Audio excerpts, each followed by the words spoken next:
Wait, isn't that the form the all-devouring narwhal changed into? How come he knows that, too?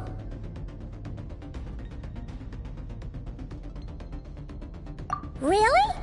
So, you're telling Paimon that giant whale and this guy can both turn into the fowl? How does that work? It's a subconscious instinct. Any intelligent being who longs for his level of strength is bound to mimic his appearance. It's a natural response after encountering someone as powerful as Master. To them, he represents ultimate power. We know the person before us has encountered Master, and we know he stole a portion of my power. So it's not surprising that he would assume this form.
Okay.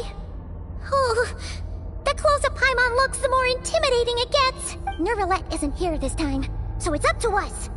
He won't have the nerve to steal again after we're done with him.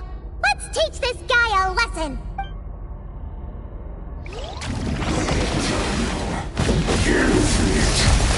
Just mine to watch.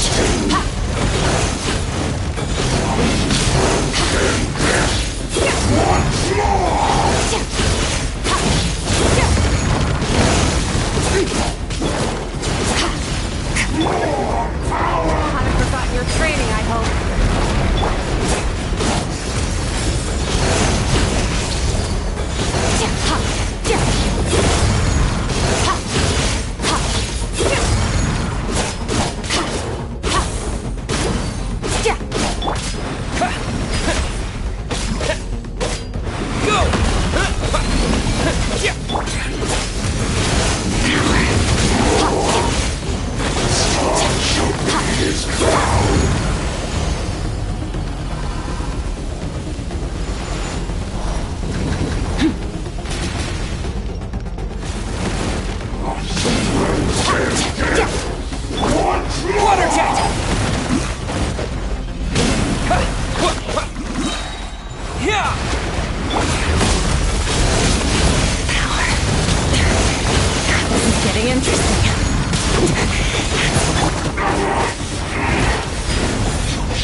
had enough of my power.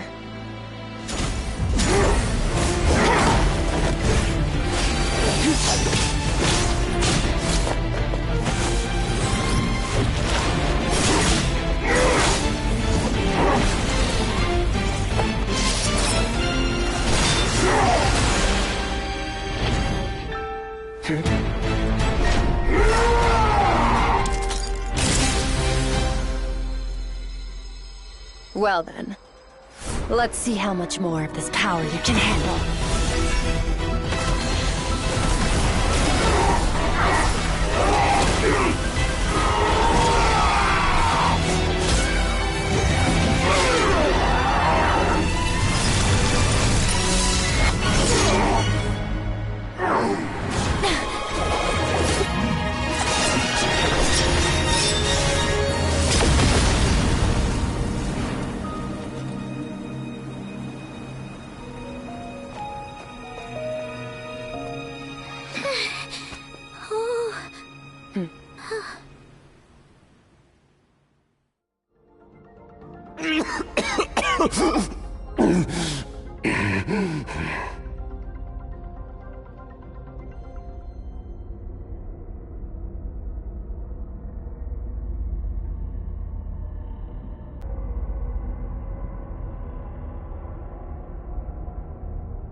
Well, have you come to your senses?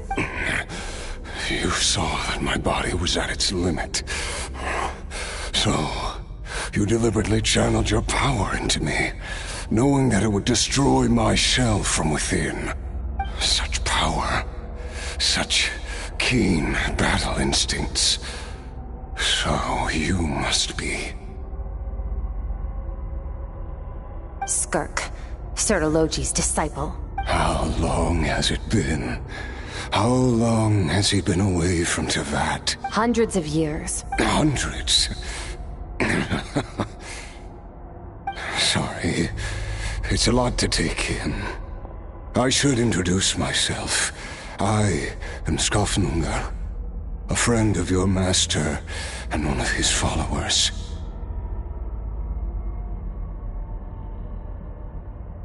This is the first time I've heard your name, Skirk.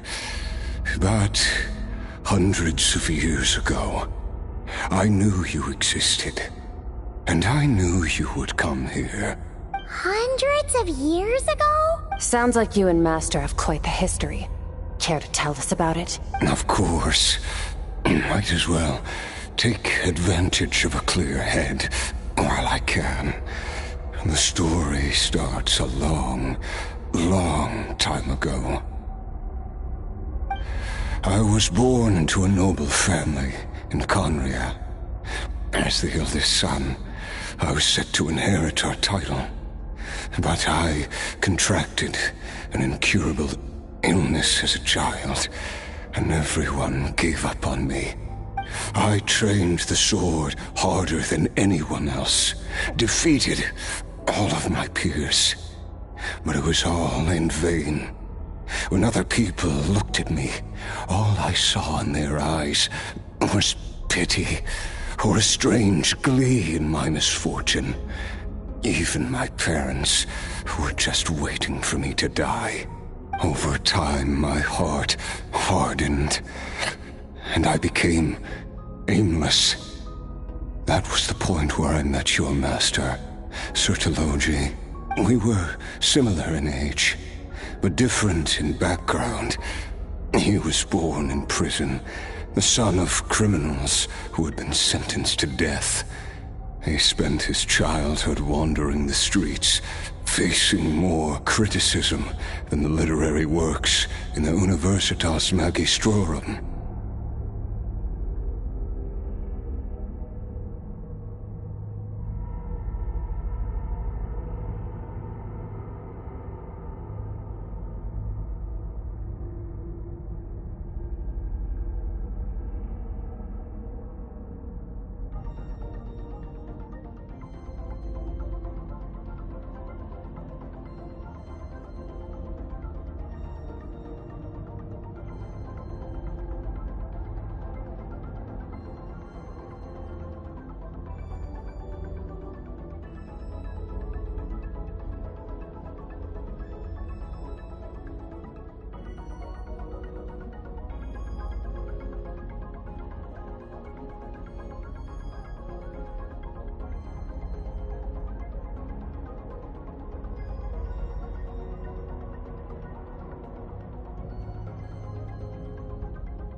Yet, he always wore a smile on his face, as if kindness and malice were one and the same, and he could not see the difference. I still remember what he said to me when we first met. You need to fight to survive. Even if it's a losing battle, it should light a fire under you. How can you sit back like this and go down without a fight?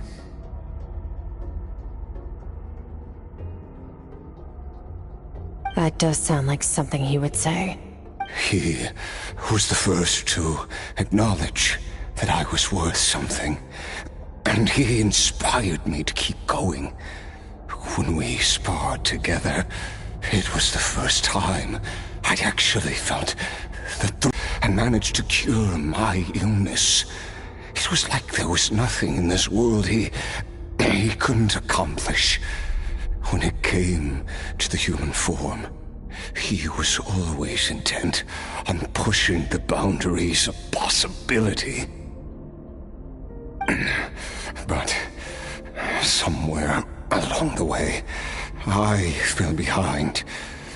My talents were nothing compared to his, and at some point, I realized he had pulled so far ahead, I was too embarrassed to even ask him to spar.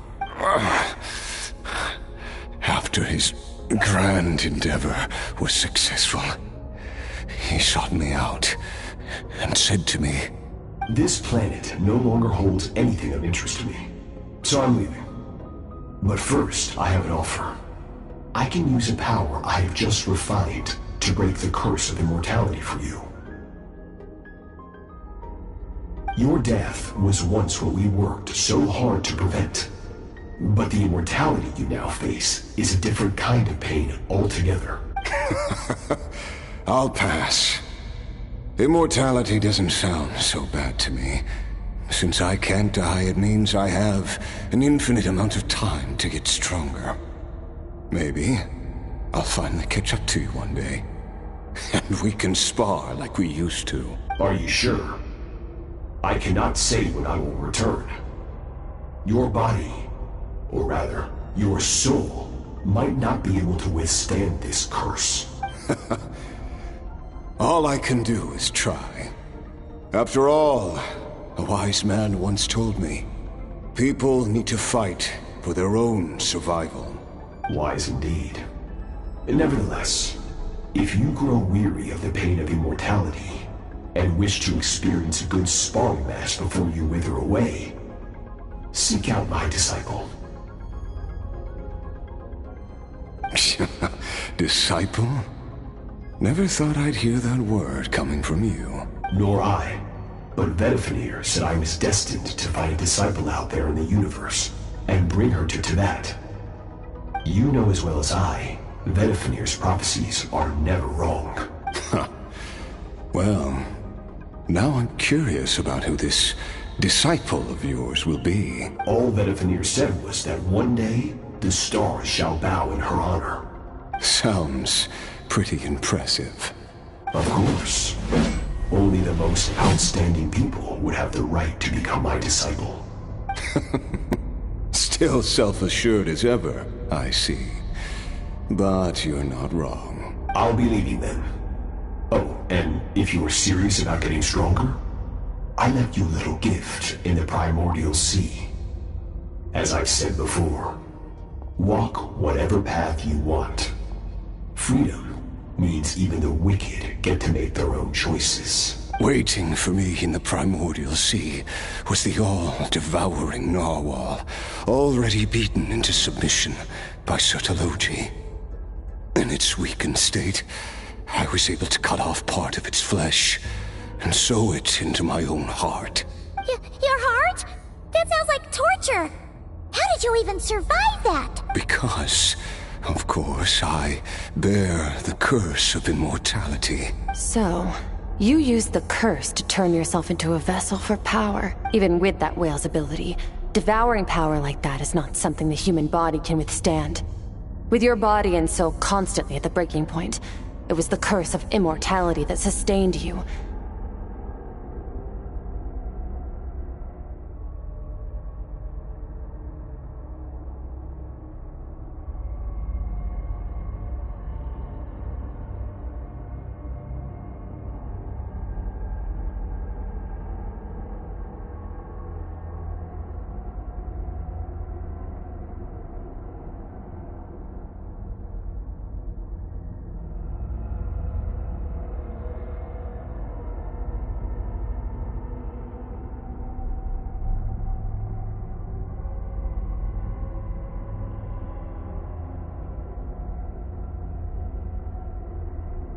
But that is not the path to strength. You have to pour your heart into it, work for it, dream of it. Instead, you stole something that didn't belong to you, and it backfired. You're right. I should have known better, but I had already pushed myself to my limits, and he was still miles ahead of me. So I had to take a leap of faith. I miss your master. I miss the days when we were all together, troublemakers without a home. I don't regret the choice I made.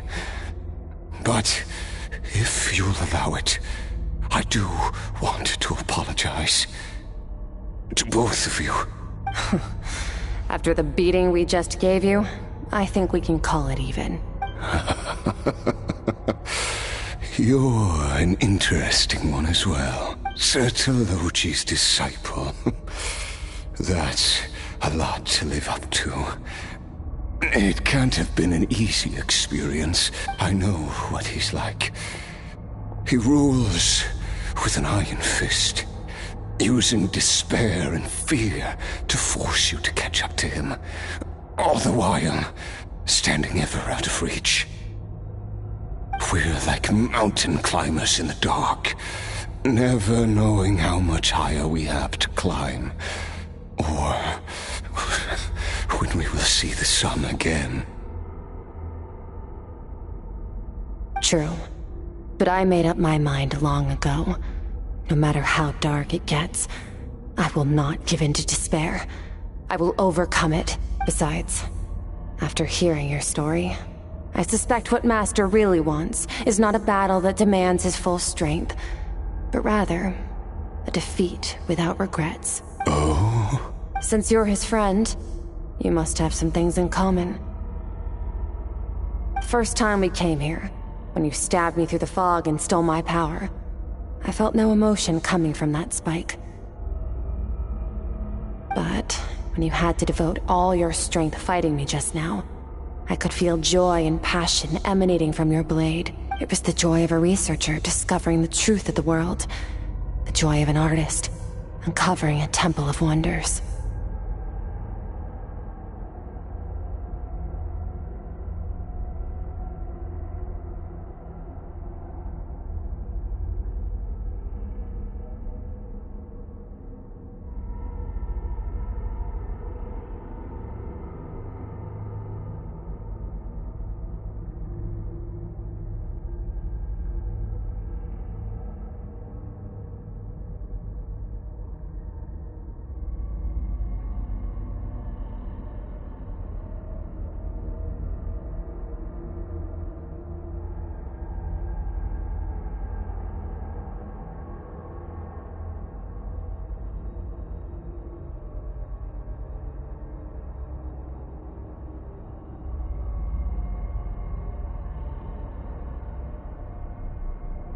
Into outright. Yet you were able to read them from my blade.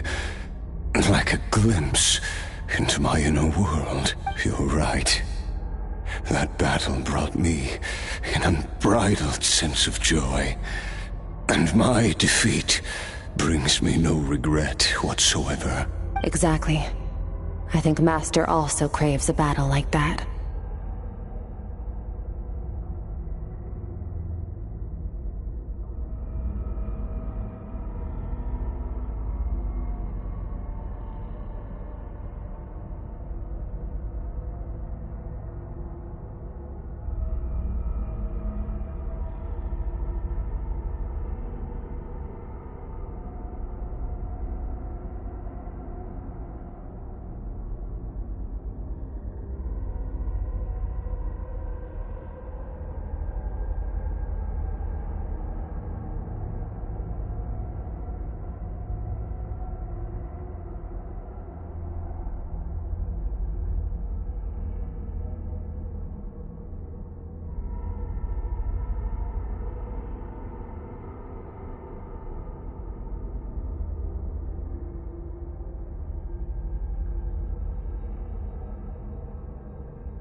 One where his opponent forces him to use all his strength, unlock the extent of his potential, and transcend his own limits. A battle to end all battles, after which all can come to an end, including, perhaps, his life. For that very reason, good and evil are meaningless to him. He has one purpose, one goal: to complete himself. It's one of the secrets to his strength. Perhaps you're right. Perhaps that is his goal. What a battle that would be. Oh, to witness such a...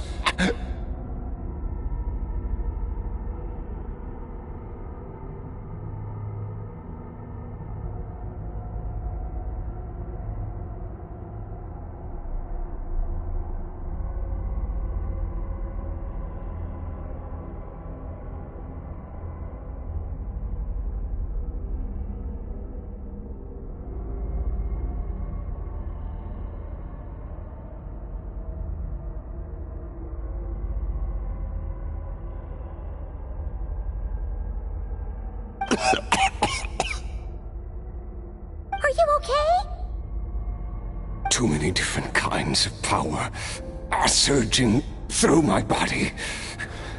The curse of immortality allows it all to coexist, but it does not remove the pain. I won't be able to hold on to my sanity for much longer. What a shame. I would have loved to witness that battle.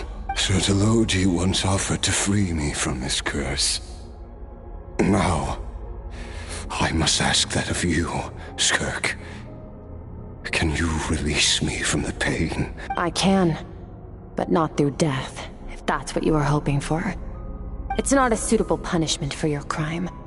As an alternative, I can take your consciousness, along with all the power you've consumed, and smash it to pieces. The impurities will dissipate, and under the curse of immortality, your mind and body will regenerate. When that process is complete, you will be back to who you were before, no longer tortured by powers you can't control.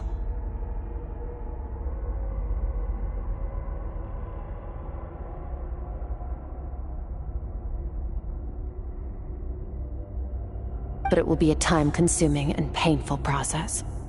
The decision is yours to make.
I accept. And who knows? Perhaps I'll wake up in time to witness your great battle with Sertologi. I have faith that you'll be able to stand against him one day. Though I know it'll be a long and arduous road if we are climbers in the dark. It appears the dawn has finally broken for me. But your ascent continues. At least, it looks like you are not alone on your journey. I will reach the top of this mountain, no matter what it takes.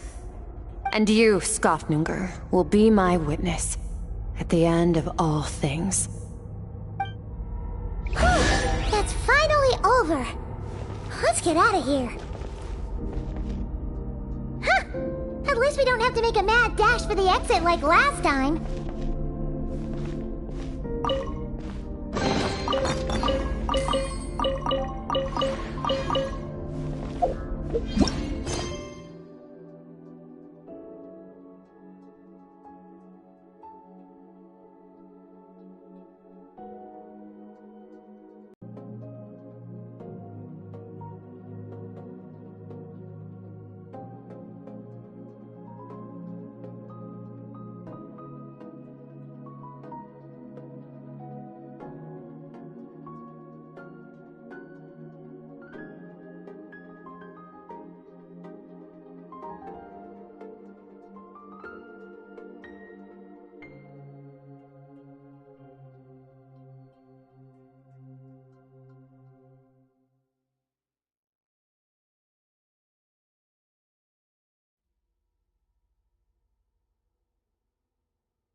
It's only been a few days, but it feels like forever. Once again, we've proved there's nothing we can't overcome. We're just that awesome. Wow, you sound even more confident than usual. Guess you really have become stronger. Today sure went by fast. It's night already.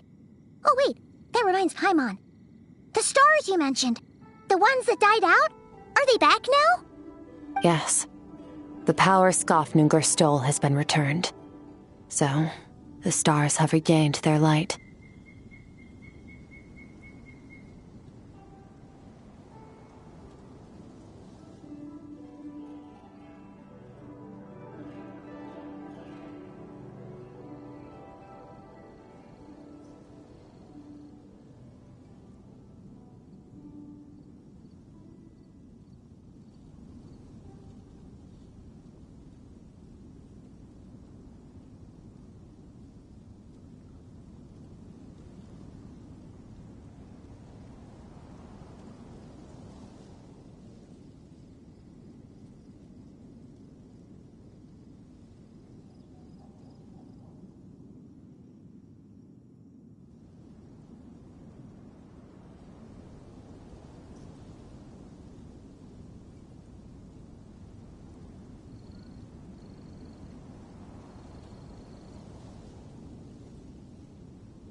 It's crazy that you even noticed their light was gone.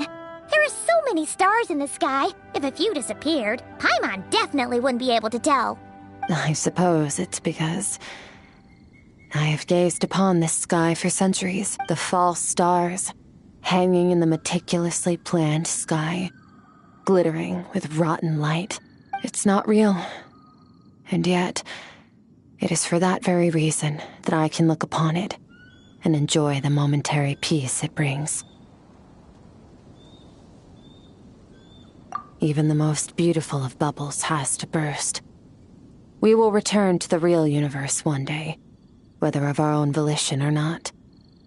Time marches ever forward. Even the innocent and naive will taste life's bitterness. Yet through hardship, we grow, until we learn to seize the sands of time for ourselves and uncover our true strength.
Though we gaze upon a false sky, its vastness and majesty is palpable. One can only wonder, what is it going to take for kindness to reign supreme in the vast expanse of the universe? Ugh, this is all going over Paimon's head.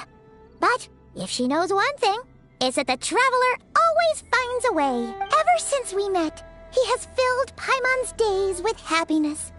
No matter how tough things get, he always finds a way to make it better. If it's too big a job for one person, then they'll do it with two. And if two's still not enough, then three. We've met so many amazing friends and accomplished so many amazing things. As long as we don't give up, we can make any wish come true. I suppose when it comes to you, anything is possible. Well, I should be going. Now that my power is no longer isolated from my emotions, I need more practice to get used to it.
I suppose fate will decide. Maybe we'll bump into each other on the street. Or maybe we'll reunite on a different planet entirely. Regardless, reunions and partings are but passing moments. More than anything, I hope that, at the end of this journey, wherever it takes us, we stand in a world reborn.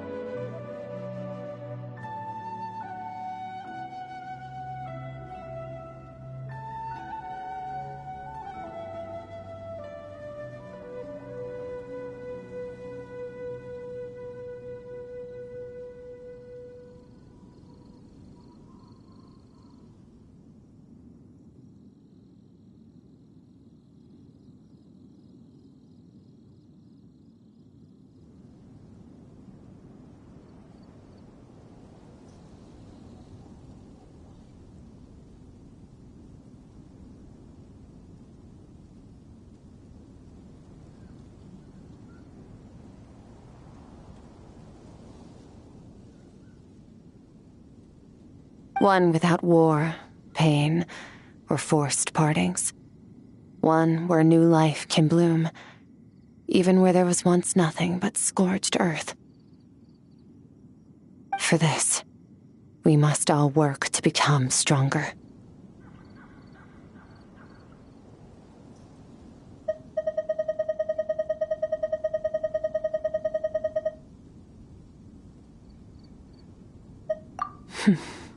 If that's what you want to call me, I won't object.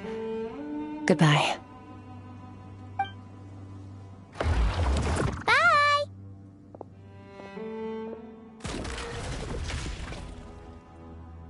Is it just Paimon, or is she being nicer than before?